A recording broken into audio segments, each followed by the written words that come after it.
Bago lahat, Mr. Chair, meron na akong kikwento na reliable talaga ang lie detector test, polygraph test.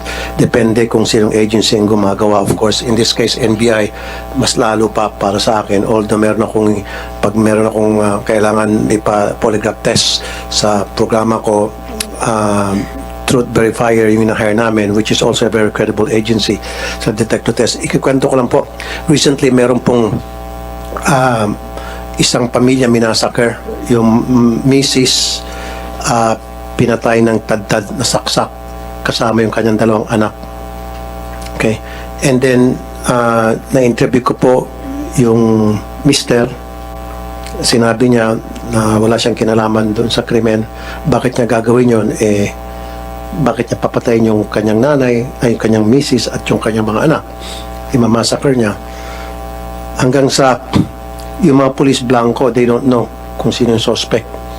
Nung lie detector test ko po, yung si mister, nung makita ng mga police na deceptive siya, doon nagkaroon ng idea yung police kung paano nila atakihin yung pag-imbestiga.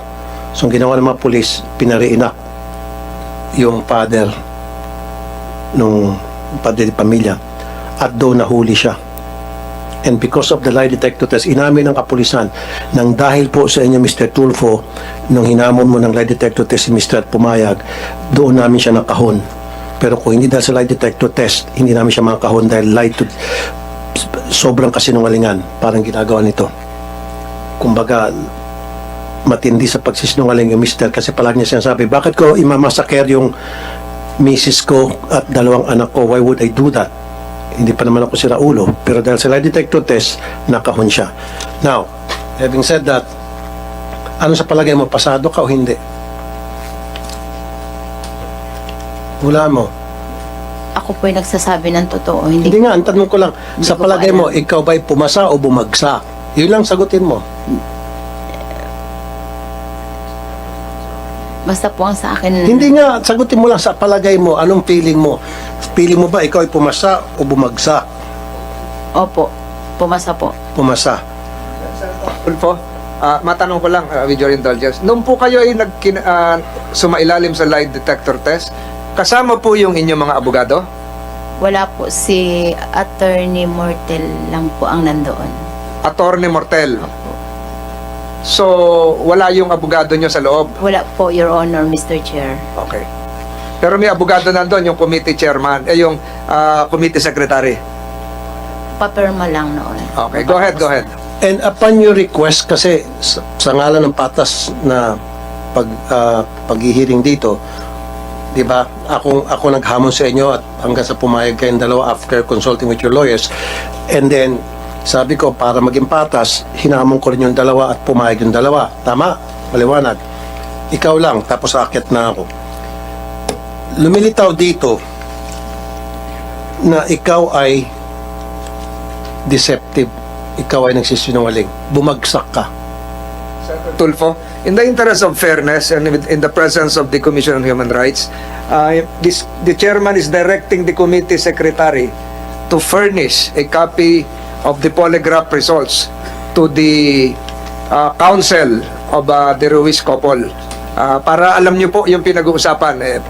Patas po dito sa committee ito, bibigyan po kayo ng resulta, official result ng polygraph examinations. Comsec, pakibigay na. Tuloy niyo po, Senator Tulfo.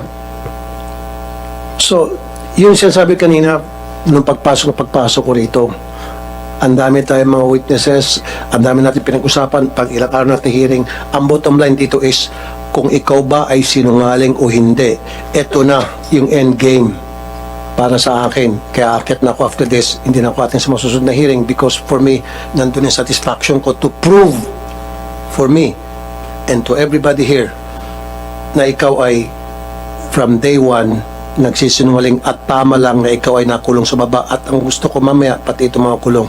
So ito magpapatunay na ikaw ay nagsisinungaling. Period.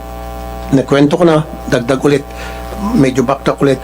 Sinabi ko lang kanina, Mr. Chair, meron ako isang case na nasolve ko, massacre ng isang family ng dahil sa lie detector test. Dahil sa lie detector test, yung pulis alam nila kung paano atakihin yung pag-iimbestiga. Nakahon hanggang sa Mr. Chair umamin yung padre di pamilya na pinatay niya yung kanyang mag-iina dahil sa selos. Yun. Okay? Yun lang po, Mr. Chair. Salamat, Mr. Estrada, Senator Estrada. Mr. Chair.